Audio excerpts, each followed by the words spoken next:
So actually the two guests that we have today are two guests that I had actually invited to come in. And so it just kind of worked out since Brent's at ATD today. So ATD 2018, just in case you guys don't know, for our guests, is the Association for Talent Development. And it's a 15,000 person conference that I went to a couple days of this week in San Diego.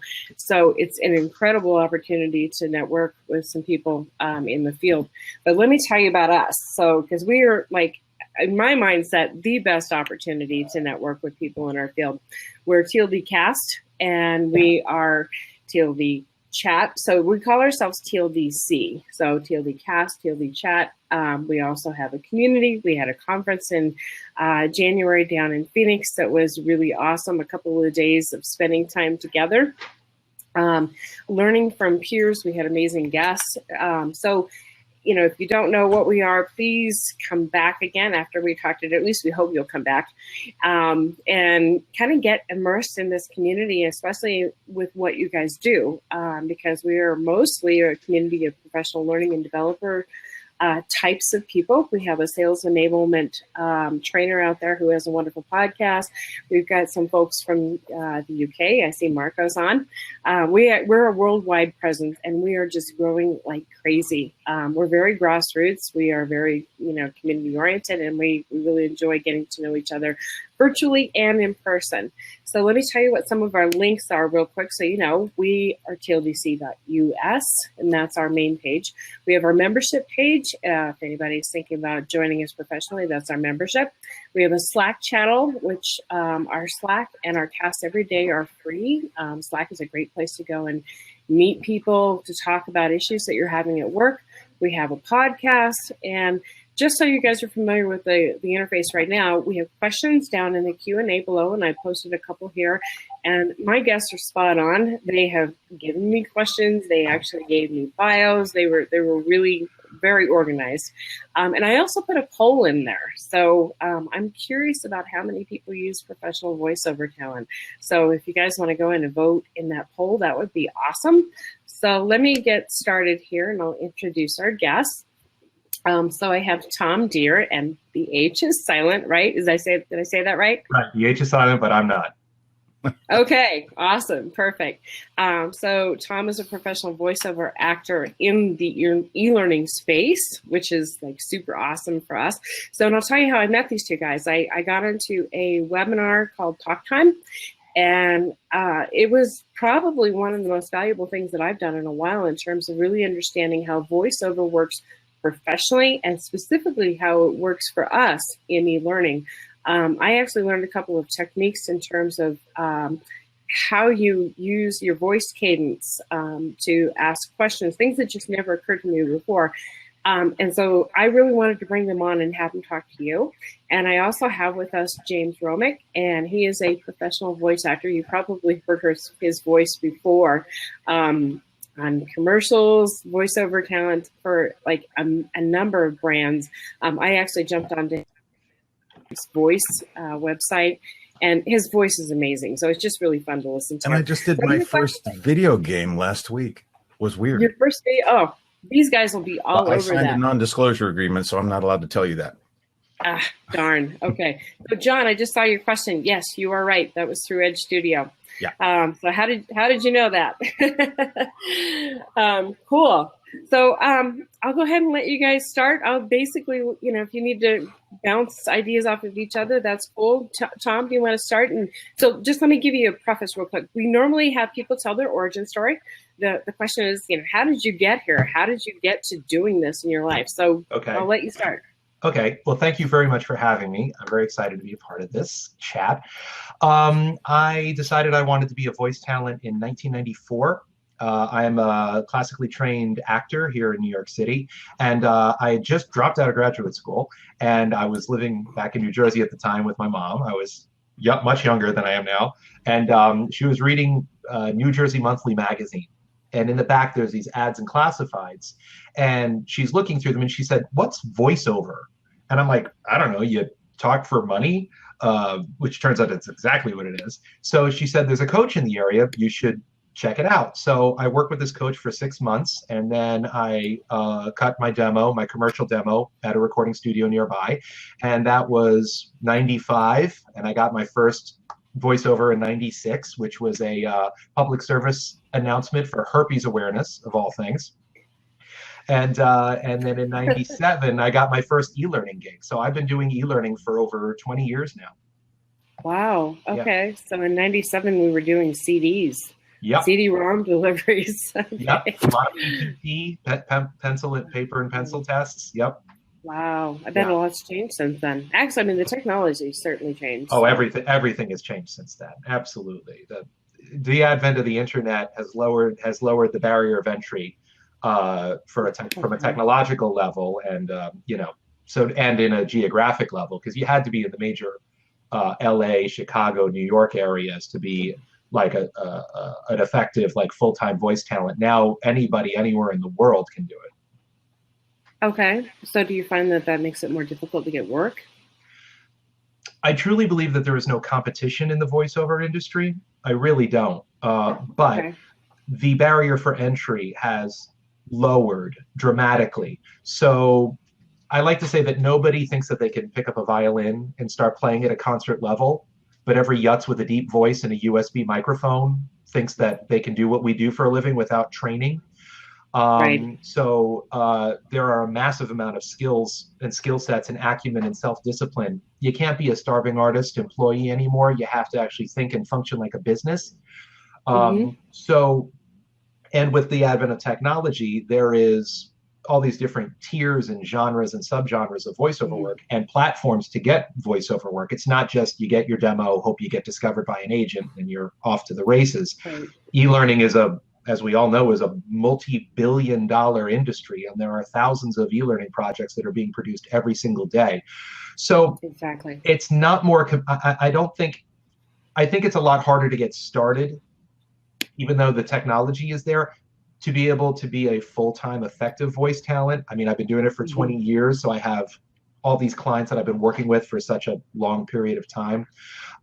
It's harder and it's easier, but it makes it a lot harder for the voice seekers, which are you folks, to effectively screen and vet a voice talent based on their talent, based on the recording setup, and based on the ergonomics, and based on the rate structure.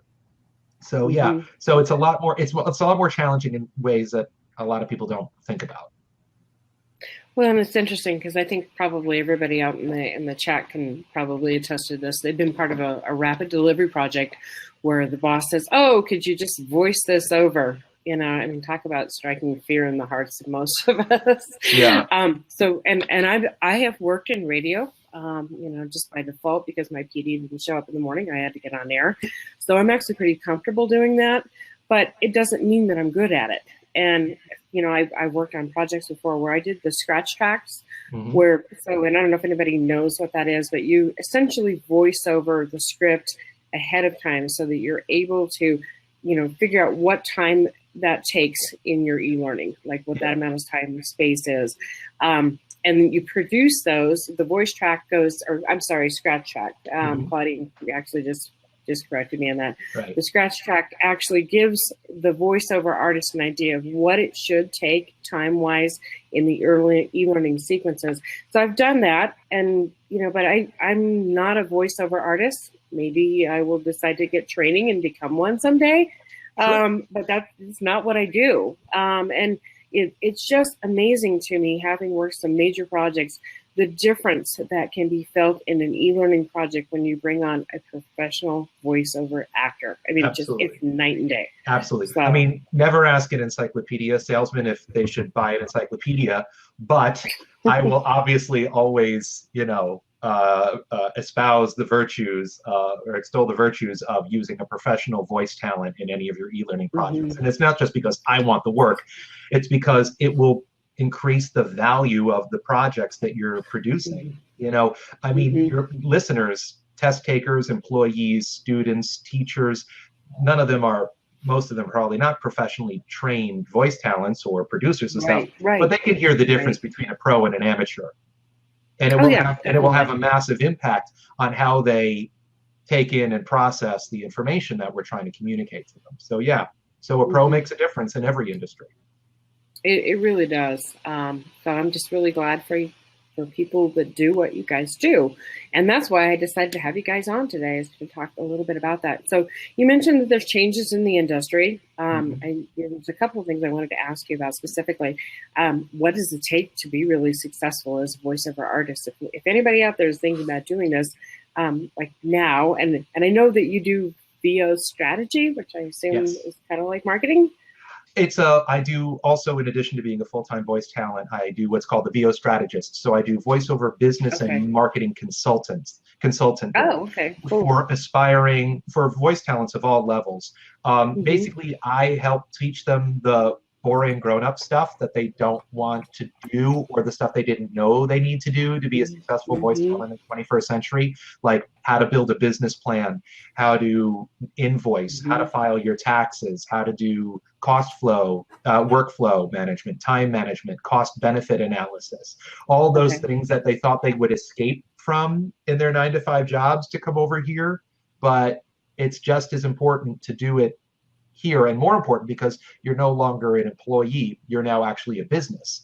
And instead of having a job description for you, you have to build your company from the ground up and do everything. So that's how I help voice talents of all levels as the VO strategist. Yeah.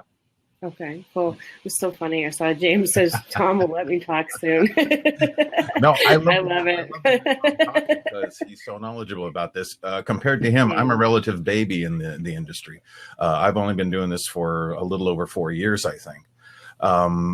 Really? I came up as a stage actor. I was on a live stage actor for 40 years. And in New York? Yeah, I was on Broadway for about 23 years. And when that sort of pooped out, I figured, well, what's my next career move? And I thought, well, commercials. So I want to do on-camera commercials. So I busted my butt to try to get representation for on-camera commercials because I'm a union actor. I wanted to make the big money in commercials. So I auditioned for this guy, and he said, hey, we have a voiceover department. Let me introduce you to this guy. And I said, wait. I don't know anything about this. So let me go get some training. Let me understand what the industry is all about. I gave myself about 6 months to get a demo made so I could, find out what there was to do in the industry and what it was all about and what the skills you needed. Because, as an actor, I was a little bit ahead of the game, but I was still reaching for the back row. I wasn't really intimate with the mic and all that kind of stuff. So I put them off, and I gave myself about 6 months worth of training. And I actually had an opportunity 3 months in to audition for the voiceover agent. And he said, yeah, we can use you. And I went, okay, fine. So I didn't even have my demo made yet. And I had representation in New York City, which is very, very unusual. So that's really awesome. And my first my first commercial was for Bayer agricultural products like fertilizers and insecticides and everything. And I had to swear a blue streak into the microphone. But they gave me a script and they said, make the words sound like swear words, but don't actually use the swear words, because they were going to beep it out anyway. So when I went into the studio, I substituted those words. Flocking sheep, what the flock is this, and what is this sheep doing here, and all that kind of stuff. And at the end of the session, they were laughing their asses off in the booth. And I said, at the end of the session, can I just really rip one out? And they said, sure, go ahead. So I used the real swear words, and they were falling on the floor. So I was doing something right. Sounds like fun. So it was a barrel of laughs. And this video game thing that I did last week which I'm not allowed to talk about, was a blast too. But it was an hour's worth of, one-liners screaming into a mic. Exertion, as they call it. Yeah. It was nuts. And the only thing that I was getting was, you're yelling at somebody across the street here, or you've just gotten hit in the face and you're wounded. And, I had to do all the oofs and the and all that kind of stuff too, which, it's just up on the screen, one line after another.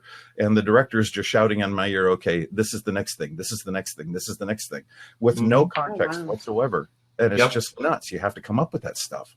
Just spontaneously then, huh? Yep. Wow. You have to be, you have to be, a lot of people say that improv is important, which it is, because in those situations, you have to come up with stuff really quick, especially like in a commercial audition situation. You'll get your take, and then they will say, do you have something else? Or they will give you a little bit of direction, and they want you to come up with something else on the spot. You don't have time to really think about it. So you need to have like 2 takes in your head and then be able to take direction at the same time. So if you get a third take, then you try to do the money take. Okay. Interesting. Yeah, I always hear that term, the money take. Yeah. So Greg just pointed out to me that we have a ton of questions in the Q&A. Oh. Can you guys see those? Because I might have you decide which ones to grab. Yes. And some of them are similar to some of the questions that I already had for you. Let's see. Okay. Craig says he's been listening to Critical Role, VO, actors playing D&D. Craig, that's funny. And oh gosh, hang on. Things are running away from me here. The people are doing, okay. And I was wondering if there's a separation of talent between L&D and video games, or is there a lot of crossover? I would assume there's definitely some finite differences for sure, but I'll let one of you guys take that question. Yeah. Well, here's the thing. A voiceover talent can have talent. They have a nice voice. But to have the skill sets, the technique to do any specific genre is something entirely different. Right. And not every one voiceover person is good at everything. Right. Right. Okay. Absolutely. E-learning, for example, is a very specific technique. Most people think it's just talking, but no, there's a lot of stuff that you have to be very adept at, cold reading, if nothing else. And the ability to use tools to words and lists and phrases and role-playing conversations and, all that sort of thing. And video games has also, video game is a lot of acting. It's a lot of acting. And everybody wants to do it. Everybody wants to do cartoons. Everybody wants to do video games because those are the fun voiceovers. I love doing e-learning. It's fun. I enjoy it because the essence of it is like storytelling. To be doing e-learning myself. Yeah, it's storytelling. Every single genre of voiceover is storytelling. And what's also nice about e-learning is that it is a stable form of income for voice talents. Right. So I love it because I love to eat. I don't know if Tom agrees with this or not, but it's like audiobooks. It's also like a marathon. It's not something like for a 30-second commercial. If you go into a studio or something to cut a 30-second commercial, you got about an hour's time in studio to do that kind of thing. A couple of takes here, a couple of takes there. Take a break. Maybe we'll refresh it. The director will come up and say, let's change this wording around. Maybe you're doing a little bit too long, shorten it up or something like that. But with e-learning and audiobooks, you're doing, hi doggy, you're doing hours at a time just talking and talking and talking and talking and trying to make sense and telling a story, rather than, this quick 6-second or 15-second or 10-second or 30-second or 60-second spot. Right. Which is also storytelling, but it's very compressed storytelling. Right.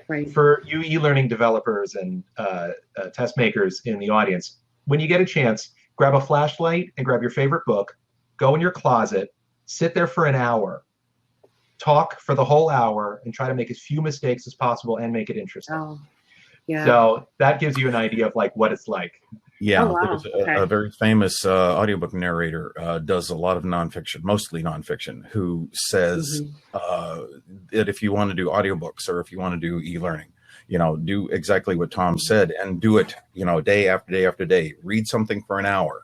Yeah. And then see if you can stand the solitude, see if you have the stamina to do it, because it does take a lot of vocal stamina to do these kind of things. Yep. Right.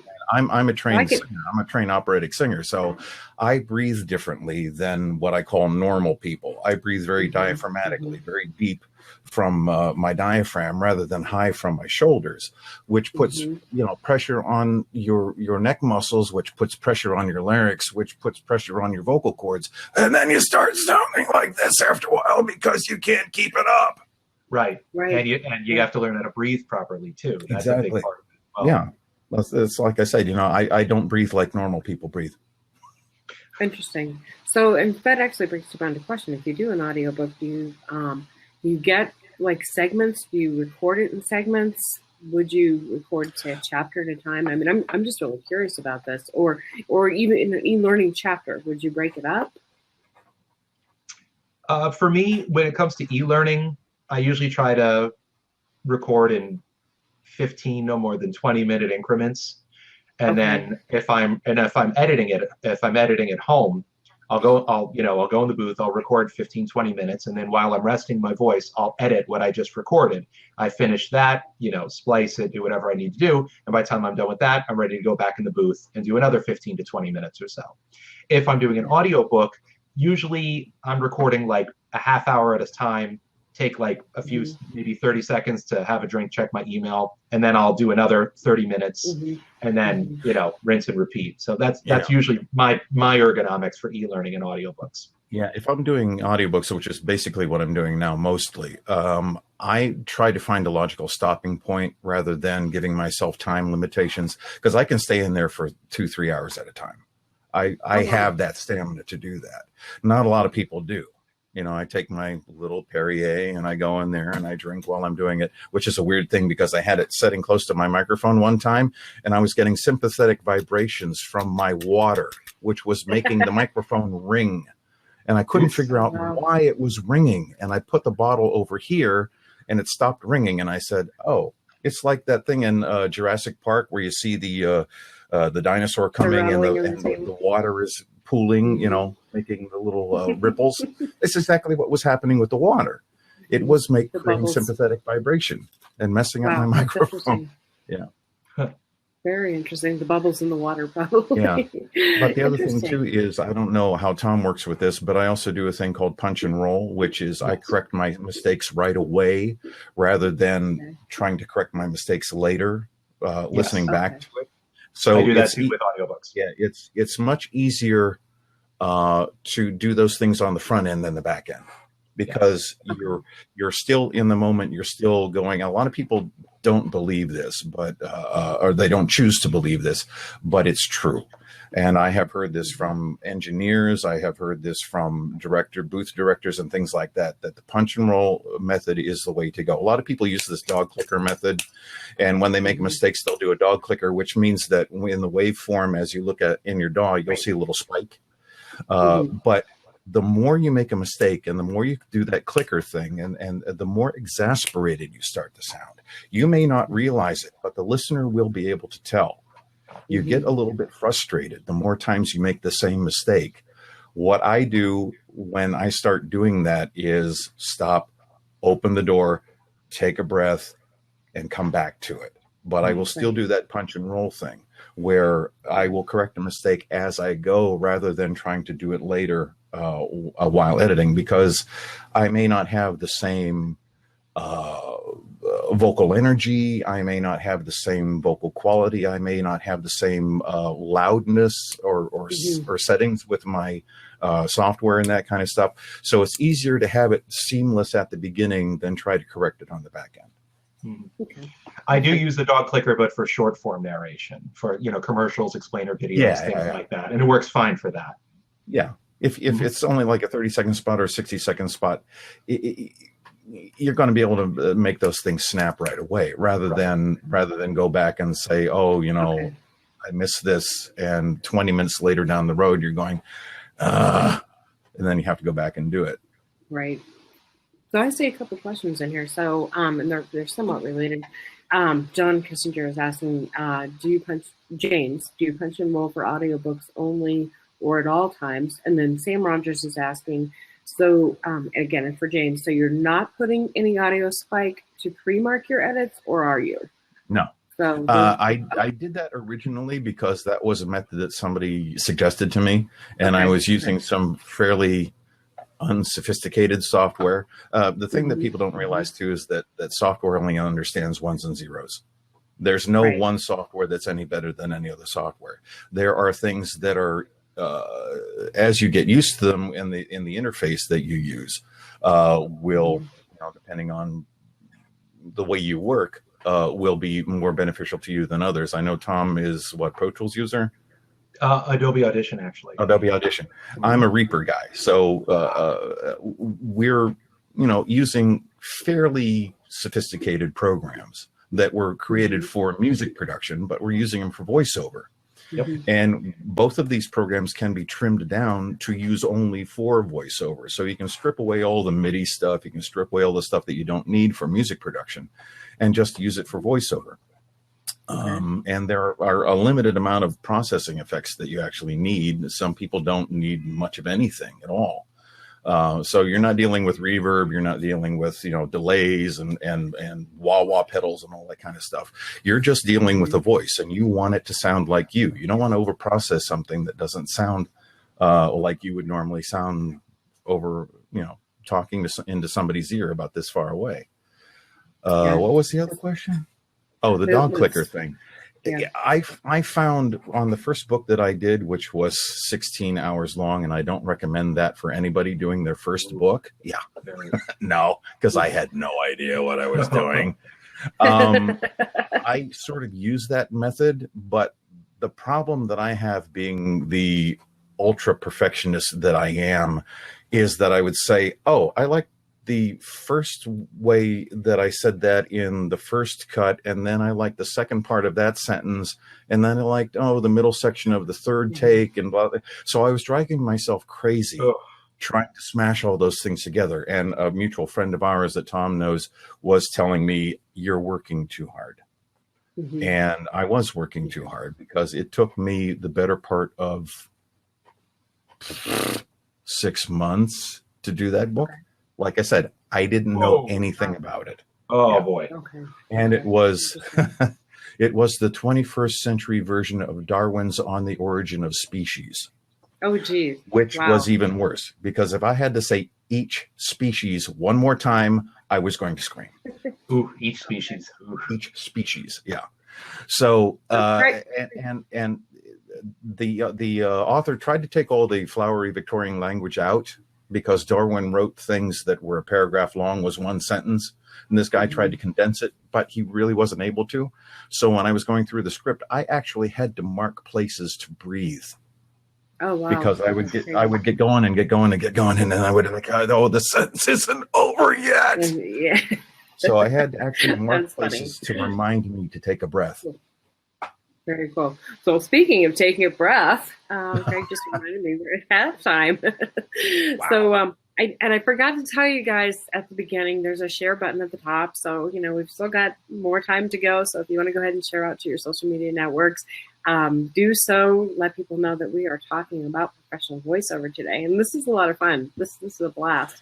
So the other thing too is that Tom mentioned this before, is that I don't know that a lot of potential clients and potential buyers of voiceover understand that this is actually a skill, and this is a learned and studied skill that we do, not only as actors but as voice talent. I mentioned in a little thing that I wrote to you about what I call the American Idol syndrome, where Johnny, you have Aunt Betty says, oh, Johnny, you have a great voice. You should be on American Idol, or you should be doing voiceovers, or you should be on the radio. Well, exactly. It ain't about the voice. It really isn't about the voice. I'm going to ask you what that means here in a second, because I know that's something that you've mentioned. So I want you to tell us a little bit about it. I'm going to take just a couple seconds here, and I will do our normal 30 minutes just so that I tell people where to go to find out more about us here. Because Craig will keep reminding me if I don't, right, Craig? So again, we have a membership for TLDC, in case you guys don't know. So that's an option for those of you who join us on our free cast and our free Slack channel every day. And I know there's a bunch of us out there. I think most people know, but we did an amazing conference in June down in Phoenix. We had a blast. Actually, it was way too much fun, honestly. We have opportunities for sponsorship. We've got a couple of regular sponsors that come in and work with us. I actually got to visit one of them down at the ATB 2018. So pretty exciting stuff. And if you have people that you want to send our way for working with us as a sponsor, that would be great. be sure and use your share button to share out to social media to say, hey, today we have great voiceover actors that are talking about, the work that they do and how we can apply this to e-learning, and probably why we shouldn't be doing voiceovers ourselves in this industry. So that's our 30-minute break. Just to remind everybody again that we do have a membership. I have to tell you, this has just been one of the greatest things that I've done for myself as an L&D professional. So I'm very passionate about this group. So anyway, I will let you guys jump back in, and I want to hear about the American Idol syndrome. I'm really curious about the curious American Idol about syndrome is just that. Somebody says, you're singing in the choir, or you're singing Happy Birthday at home or something like that. Nat and Betty says, Right. oh, you got a wonderful voice. You should go on American Idol. You'd win hands down. So they get there and their auditions are just dreadful. Because they have this technique. Yeah. And they're what Randy would call pitchy. They're flat or they're sharp or they're all over the place, and they have basically no sense of self. And I hate to be cruel about that, but there are a lot of people that don't have that. They either have an overinflated sense of confidence, or they're too timid to the extreme. But they have no sense of what their abilities actually are. And that takes training. Yeah, I'm happy to be cruel about it, James. I don't mind at all. But one thing I like to say is that in the 20th century, it's been hammered into our heads that if you're not a star, you're a loser. Yep. And American Idol and Chorus Line and other things like that are a major culprit of that. So that's has attracted this glut of voice talent to the industry, even more than it used to be. Like I said, because the barrier for entry is lower, but most are not willing to spend money. They're not willing to invest in their business. You have to invest in training. You have to invest in the demo. You have to invest in marketing and all the things that an actual business has to do. And for those, And as Tom says, it is a business. It's something that you have to pursue as a business. You can't just pursue it as a hobby or just a fleeting passing fancy or something like that. Right. Because mics are cheap, software is cheap if not free. Everybody has a computer. So they think, you can plug this USB microphone into a computer and get Audacity or something like that, and all of a sudden you're a voice artist. Well, no, you're not. So in e-learning though, and Claudine asked this question, I think it's really valid because a lot of us work with, budgets in our projects. We may have a boss, we may have, this much allocated to us. If we're not able to use voice talent, and trust me, most of us really want to, what tips would you have for us as amateurs if we can't use pro talent? Is there something that we should be doing that will help us when we go to voice over something internally as a rapid delivery? First thing is beg your CFO to give you a budget to hire professional voice talent. Yes, I would agree. I mean, assuming that you can't or won't do that, or you have tried it and it hasn't worked, I would say try to find some way to get training, because if you're being asked to do this on a regular basis, there are community colleges all over the country that have basic acting classes. Some of them have intro to voiceover classes. There's a ton of YouTube videos that you can subscribe to that can give you some tips and tricks. That's no substitute for real training, but just try to get some level of training. Also, listen to commercials, listen to audiobooks, listen to anything that has a voice behind it, and analyze like what they're doing and how they're doing it and why does it work. How are they emotionally engaging you? How are they, pulling your strings emotionally to get you where you want to go? I mean, in the audiobook world, for me, if I'm not doing them, I'm listening to them. I mean, I'm multitasking all the time. So if I'm walking my dogs, I'm listening to an audiobook. If I'm walking down the street in New York City, I'm listening to an audiobook, whether it's fiction or nonfiction. And I have my favorite narrators, and I have some that I don't care for too much. Sure. And I find that out by listening to them. And I also listen critically rather than listening to just the story. I'm listening to say, well, why did they say the sentence that way? That inflection was kind of weird. That didn't kind of make sense. I didn't understand what they said there. How would I have said that differently? So I'm also Mm-hmm. analyzing Mm-hmm. it critically. There are some very, very famous and prolific narrators that I just cannot stand listening to. There are some Mm-hmm. fresh, new, voices that are very, very good. Mm-hmm. I don't know where I fall in that. That's the audience's, purview. That's not for me to decide. Mm-hmm. I used to think the same thing when I was on stage. I thought, audiences were dumb. Well, they're not dumb. They're relatively sophisticated. They know what they like. They know what they don't like. They may not viscerally understand why, but they viscerally understand that they viscerally understand something. Right. Like Tom was saying, if somebody is doing an e-learning module and it is just putting you to sleep, Mm-hmm. that's not good. But if you're telling a story and keeping the listener engaged, they're not falling asleep. They're understanding the material. And that's one of the challenges I think we face in e-learning. Every one of us, trust me, has been through an e-learning unit where we're about to fall asleep because the voiceover is so dull. Yep.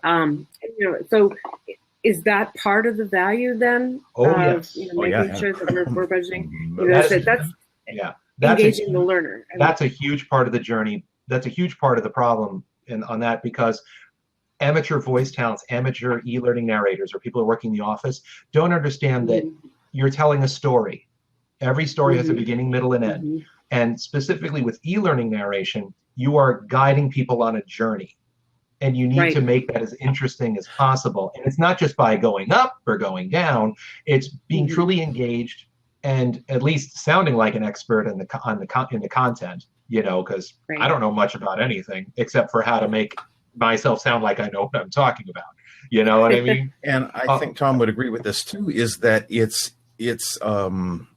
there's a certain energy level that you have to maintain. You can't start at something and then just let it drop over time. It's gotta stay on a certain level. You have to be there. You have to be present all the time. You can't let your mind drift. And you can't let your energy drop. And if that happens, go have a sandwich, get a drink of water, come back to it and be fresh again. Mm-hmm. Well, and we all know from watching movies, because I think we're all movie watchers, at least this group is for sure. And I took an audio class through, a professional college in Boston at one point. Audio is like a huge part of every video or movie production. Without the audio, without the sound, quite frankly, you lose the mood, you lose the feel. And I think that applies to e-learning. E-learning is, it's just a microcosm of that. But if you are storytelling, like you guys say, and if you're, trying to get a point across and engage the audience, I think that's a critical thing. Well, you're also, when I was in between acting gigs back in the 80s, I went to audio engineering school when we were still splicing, analog tape with razor blades. Digital recording is so much easier to do and to edit. But at the same time, people are scared of it. I have a friend who's a voice artist who lives 2 towns north of me that comes to my little studio here in my house to cut her auditions because she's afraid of the software. Any software to use. So if you're going to be an effective voice artist, whether you're doing e-learning, whether you're doing even commercials, whether you're doing audiobooks and everything, a lot of this stuff is done in your studio at home, especially just the recording. Now, you can farm out the mastering and all that other kind of stuff if you don't know how to do it.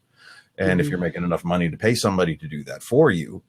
But you need to be an engineer, at least be proficient enough to be able to record your own material. Yep. Right. And that's part of the skill set that you need. Okay. Yeah, so it's just really interesting. There's a question in the question box as well. Do you each have different voice characters, or do you primarily concentrate on one? I think that's an interesting question. Well, when I do most of my e-learning narration, I do what I call Tom Plus, which is me with just a little more energy and a little more sincerity and a little more enthusiasm. A little more heightened Tom. just a little bit. And that's the vast majority of the stuff I do with the e-learning narration to be more engaging. Now, when it comes to audiobooks, sure, I can do a whole bunch of accents. I can, I do female characters and characters of all ages. So so with the e-learning, it's just us, but a little bit more, because there's also you want to be as conversational and engaging as possible. And unless you're a jerk, hopefully when you are just speaking regularly, you're conversational and engaging. So there's not that much work that needs to be done on that particular level, but on the technical level of how to interpret copy and execute copy as an e-learning narrator, that's a huge, very important skill set that most people do not have.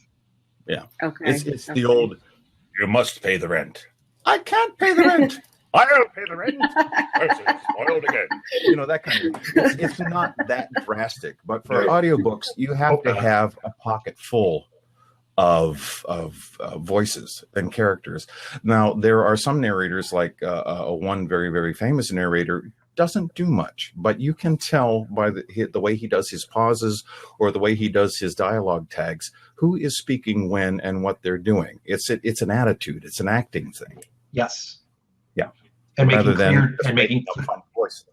making clear choices as an actor. That too. Okay, interesting. So, on talk time, it was sort of a revelation to me to understand from some of the questions that came from the audience there that people don't necessarily know all the terminology, because I know you were advising people on how to learn about some types of terminology. Sure. And I apologize if you can hear my dogs barking in the background. But the other thing too was, you know, the cadence and the presentation of certain types of e-learning, such as questions. And I actually think, Tom, I think it was you that addressed that. You know, if you're asking a question of someone in a quiz, that you want to be very careful to be very similar in how you present that material, so that you're not leading someone into an answer, right. You know, by just your inflection or tone. And I guess, to be honest with you, it never really occurred to me that was something that's very specific to the learning realm. Right. So do you want to speak about that? Sure. One of the key skill sets and techniques that an effective e-learning narrator has is the ability to not give the content the incorrect value. And I mean that in a couple of ways. So like if you're doing a list of something, like for example, if it's an ESL project and you've got a list of 10 items, whatever they are, let's say the lesson is contractions. Will not, can, cannot, do not. Or do not, do not, don't, cannot, can't, will not, won't. And it's a list of stuff. You don't give those terms a relationship to each other. Cannot, can't, will not, won't, do not, don't. You can't do it that way. Everything has to have its own value. Cannot, can't, do not, don't, will not, won't. Things like that. Also, with multiple choice questions, where you're asking a question and there's 3 or 4 options, you can't lead, like you said, you can't lead the test taker into one of those answers because you may know it, or sometimes it's one of them is wrong or one of them is right. You can't give any kind of clues. So you have to give them neutral value while being engaging at the same time. So as not to bias. Hard to do. It's really hard to do. This is one of the differences between an amateur voice talent and a professional voice talent. Just knowing that you have to do lists and multiple choice tests in a very certain way so as not to bias the test taker while continuing to engage the test taker. That's a tough thing to do. Yeah, and I took one of Tom's seminars a little over a month ago, I think it was, at a place in the city. And that's one of the things that I had never thought about, which when Tom was on the talk time last time about e-learning, that I wanted him to impart to the listeners, in that I'm not sure that they knew that either. Yeah, that you don't give it away. It's fascinating to me, because as an actor, I want to put inflection in those things. I want to be able to let people know, well, this is the answer, not this. Right. This is the answer. Right. Here's the thing, to James's point, is the reason why a lot of voice talents fail is because they don't know how to get out of their own way. They don't know how to truly listen to themselves. They're more interested in sounding just like this because they are so in love with the sound of their own damn voice. And that's really not what it's about, because you're not you're not the story, you're the storyteller. You're not the message, you're just the messenger. Right. We're all a bunch of talking monkeys grinding the organ. You know what I mean? And you have to kind of separate yourself from all that and leave all ego behind, because it's not about you and how wonderful you think you sound. It's about how effective you can make this copy. Yeah, and one of the perks of being a union member is that I have access to the SAG-VO lab in New York City. Mm-hmm. It is perfectly free, so I can sign up for these things online, and I can go in there. And a lot of the instructors that come through know me now, and it's like, Jim, you're a little bit too in love with your own voice. Flatten it out a little bit. Don't and they've got my number. And one of the Edge Studio has this thing called a feedback forum, and people can post things on for critique and whatnot. And you're being critiqued by your peers, which means that you'll get anything from soup to nuts. And the thing that I really hate is when somebody says, "Oh, I like your voice." Well, that's not helpful. I like my voice too, but how effective am I telling the story? Give me something to work with. Right. And it's the same thing with, calling me out for being too in love with my own voice. Yeah, I like listening to my voice. Sure. Yeah. A lot of people don't. And a lot of people freeze up when they put the headphones on and they talk into a microphone. And that's all part of it. We do not hear ourselves the way other people hear us because of the bone structure in our heads and all that kind of stuff. Resonating chambers, because we really don't know what we sound like to other people. And when you're critically listening back to something when you're editing,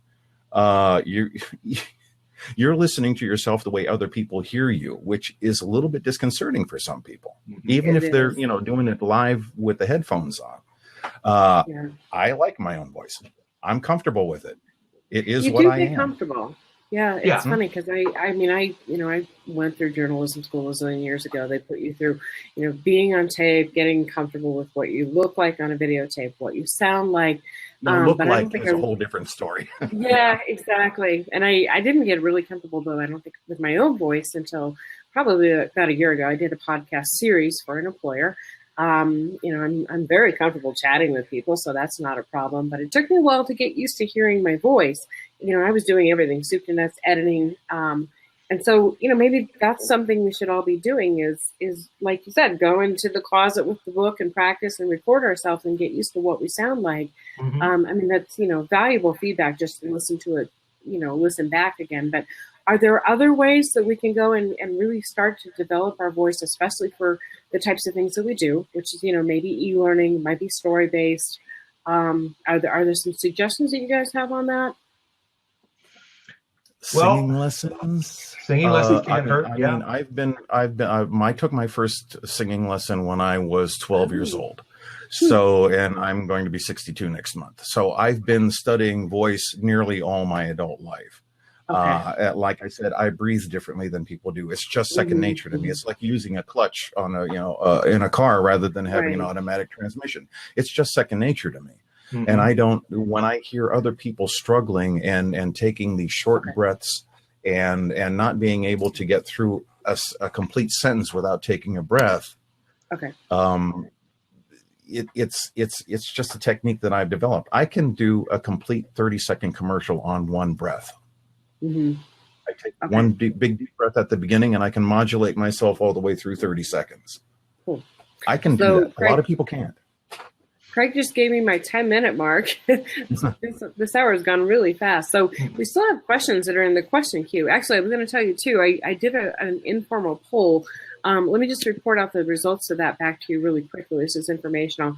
I had in the poll, how often have you had professional voiceover support in your e-learning projects? So 7 votes for 0 to 25% of the time. That's 63% of the poll. 3 votes for 50% of the time, and that's 27% of the poll. And only 1 person said more than 50% of the time. So no. Yeah, we need to all start making a case, I think, with, the people that we work with and who fund us for, getting that professional voiceover support. But let me get to these questions real quick, and I'll go through them as quick as I can. If we can get through all of them, we may not be able to get through all of them. But somebody asked the question, what mics or equipments are you using and why? Oh, that was John. That is a huge can of worms. Okay. Everybody asks that question, and microphones and interfaces are different for each person. A female voice will sound different on a certain mic than it will on than a male voice will sound. What you need to do is to go someplace like Guitar Center or Sweetwater, where you can order microphones, or B&H in New York. If you live near New York, go into B&H. Literally in the block behind me. So yes, I right. I love B&H. I go in Yeah. there just to drool when I'm killing time. Okay. You know, I'm listening to audiobooks and I'm just drooling over equipment. But there's a lovely man there called Bill Dexter who will take you into their booth, and he will let you test every mic in the store Mhm. and find the one that's right for you. Yep. And he will not sell you something that you can't afford. Okay. He will help you outfit you with what you can afford for what you do. Somebody mentioned something about a Blue Yeti. No, I wouldn't use that. Anyway, that's just me. But anyway, Yeah, what so you really need is a decent XLR microphone with a decent interface, with a decent software. USB mics are good for podcasts. They're good for, the occasional webinar kind of thing. But for professional quality voiceover, you're going to need a decent mic and spend at least, $250 to $300 minimum. Interface is going to cost you $150, $200 minimum. Software, depending on what you use, anything from free to, having subscription to Pro Tools forever and ever and ever and ever, which is going to cost you millions of dollars. What about it's a everything mixing from board? soup to nuts. So just saying, what mic should I use? There's no answer. There's no good answer to that. Are you using a mixing board at all? For No. You can do that all in software. Okay. Okay. Oh, it's in Audition has its virtual mixing board. Interesting stuff because like most of us don't have access to B&H Photo. I actually have gone to New York just specifically to go to B&H Photo. Well, the other thing too is I think B&H and Sweetwater will let you order. You have to pay for them, but they'll let you order up to like 5 mics. Take them home, test them out, return the ones that you don't want. In your room that you're recording, which is a point that Craig made as well. A mic can be very specific depending on if you're a male or female, but also depending on the room and the acoustics in the room as well. True too. So, those are all things I think that are really important. And, I was thinking about that because I have a voiceover actor friend who she lives in New York, and she said, oh yeah, I'm going to go and spend time in the voiceover room at B&H and see if I can find a good mic. And I'm thinking, okay, where are you recording? Is that a different scenario? Those are really important things. That's good to know that you can get 5 mics and test them all out. As far as home studio stuff goes, the mic is less important than your recording space. You need to have a dead recording space, or as dead as you can get it. And you will never get it completely soundproofed unless you're spending tens of thousands of dollars. But you can get it pretty good. But a crappy mic will sound great in a well-treated space. A very expensive mic will sound like crap if you're doing it in your bathroom. Okay, gotcha. So we're coming up on the top of the hour. We're like at 5 minutes till. One of the questions that Ross asked was, what arguments, and so back again to getting professional voiceover talent, what arguments should we be using to justify spending those funds for our voiceover talent in e-learning? He works at a nonprofit and funds are limited. What is the absolute best argument that we can take to our managers or the people who own the I'll let Tom take this in a second, but the one thing is that if you want quality work, you have to hire a professional, for one. The second thing is if you lowball, you're not doing the industry any service. Right, exactly. So the term that I use for making that argument is value add. Professional voice talents have a value add. And what's the practical application of that? The first is all relationships are based on communication and trust. A professional voice talent is able to communicate effectively and not just behind the microphone. It's as in the whole soup to nuts process. So when I get hired by a new client, I have a document I call "You Hired Me, Awesome." And basically what it is a service guarantee explaining every single part of the process. Everything from did your script go through legal to what is your billing cycle and everything in between. So a professional voice talent has the value add of understanding the production process, and they're not approaching it as an employee or as an artist. They're approaching it as a business. Also, an effective e-learning narrator is fast. That doesn't mean they talk faster than everybody else. That means I'm going to do it right the first time on a performance level, and I'm going to do it right the first time on a technical level. So you are going to get time savings. Yeah, that's the thing. Everybody's time is extraordinarily valuable. Right. And if we can have an hour blocked out for an e-learning session when you're giving me direction, and we're done in 15 to 20 minutes, which happens all the time, I am giving you more time to focus on the rest of your life. Cool. Yeah. Awesome. So, okay. Yeah. So that's Super. a community value add to your budgeters. That's a really relevant argument. So we're getting close to the top of the hour. So I want to thank you guys for being here. I'm hoping maybe you'll come back again at some point. Sure. And feel free to join in and jump into our communities, because we do have the cast every single day. We've got our Slack team. Get to know some of us maybe, and some of the things that we do, some of our challenges in e-learning, and engage with us, certainly. So I will go ahead and I'm going to close you guys out on the video. But I want to thank you again. This has been a lot of fun. I'm just thinking of all the directions we could take another session with you guys if you're willing. I enjoy these things quite a bit. Yeah, this if is we great. could get your contacts, so we can find out how to contact you and how to get a hold of you. If you want to type in, okay, Tom put in his page. Actually, the other thing too is like if you guys have social media as well, we're really big in social media, especially LinkedIn and Twitter. We get these crazy conversations going. In addition to our Slack channel, people will post in those forums as well. But I'm going to go ahead and close you guys out. And again, thank you. This was awesome. We're hoping that we can start making a case for our industry becoming more professional.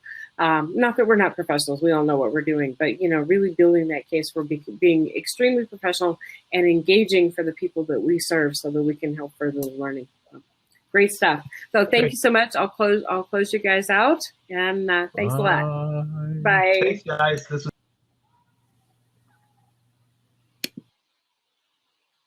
All right, guys, thank you so much. This was awesome. It was a lot of fun today.